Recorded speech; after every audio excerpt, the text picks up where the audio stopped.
Alugar um imóvel em Portugal pode ser uma tarefa difícil, principalmente para os brasileiros que chegam ao país sem muita informação ou planejamento.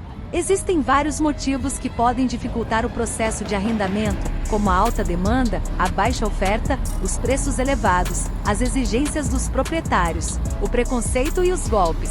Veja a seguir alguns desses problemas e possíveis soluções. A alta demanda por imóveis em Portugal se deve ao aumento do turismo, do investimento estrangeiro e da imigração, principalmente nas cidades mais procuradas como Lisboa e Porto. Isso faz com que os imóveis sejam alugados rapidamente e que os proprietários possam cobrar valores mais altos e selecionar os inquilinos. A baixa oferta de imóveis para alugar em Portugal se deve à transformação de muitos apartamentos em alojamentos turísticos, como o Airbnb, que geram mais lucro para os proprietários. Além disso, há muitos prédios antigos e abandonados que precisam de reforma e que não são colocados no mercado. Os preços elevados dos aluguéis em Portugal são reflexo do aquecimento do mercado imobiliário, que subiu 44% em Lisboa e 14% no Porto desde 2014. Em algumas zonas da capital, o metro quadrado chega a custar 11 mil euros, valor superior ao de Paris. O preço médio do aluguel em Portugal em 2017 foi de 826 euros, sendo que o salário mínimo do país era de 580 euros. As exigências dos proprietários para alugar um imóvel em Portugal podem variar, mas geralmente incluem a apresentação de documentos como o número de identificação fiscal, o contrato de trabalho, os recibos de salário, a declaração de IRS e o fiador. Além disso, é comum que se peça o pagamento de caução e de rendas adiantadas, que podem chegar a 3 ou 4 meses. O preconceito contra os brasileiros que querem alugar um imóvel em Portugal pode acontecer em alguns casos, principalmente se o proprietário tiver receio de que o inquilino não tenha condições financeiras ou legais para permanecer no país. Há relatos de pessoas que foram recusadas ou ignoradas ao revelarem sua nacionalidade ou seu sotaque. Os golpes envolvendo o aluguel de imóveis em Portugal podem ocorrer quando o proprietário ou o intermediário pede um depósito antecipado para reservar o imóvel sem mostrar o contrato ou a chave, ou quando o imóvel anunciado não existe ou não está disponível.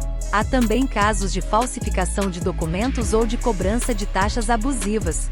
Diante desses problemas, algumas possíveis soluções para alugar um imóvel em Portugal são: pesquisar bastante sobre o mercado imobiliário português, os preços médios, as zonas mais acessíveis e as melhores formas de encontrar imóveis. Existem vários sites e aplicativos que podem ajudar nessa busca, como o Imovirtual, o Idealista, o OLX e o Uniplaces. Preparar-se financeiramente para arcar com os custos do aluguel, que podem incluir a caução, as rendas adiantadas, o condomínio, as contas de água, luz, gás e internet, e o imposto de selo. Além disso, é importante ter uma reserva de emergência para eventuais imprevistos ou mudanças. Providenciar toda a documentação necessária para alugar um imóvel em Portugal, como o NIF, o passaporte, o visto, o contrato de trabalho, os recibos de salário, a declaração de IRS e o fiador. Caso não tenha algum desses documentos, é possível tentar negociar com o proprietário ou apresentar outras garantias, como um seguro de arrendamento ou um depósito bancário. Contar com a ajuda de uma assessoria especializada em aluguel de imóveis em Portugal, que pode facilitar o processo de busca, de negociação, de contrato e de mudança. Existem empresas que oferecem esse serviço para os brasileiros que querem morar em Portugal, como a Eurodicas, a Atlantic Bridge e a EI. Assessoria migratória. Considerar a possibilidade de comprar um imóvel em Portugal, caso tenha condições para isso. O crédito imobiliário em Portugal pode ser uma opção vantajosa, pois as taxas de juros são baixas e o valor da parcela pode ser menor do que o do aluguel. Além disso, comprar um imóvel pode ser uma forma de obter o visto de residência por meio do programa Golden Visa. Espero que essas informações sejam úteis para você. Se precisar de mais alguma ajuda, é só me perguntar.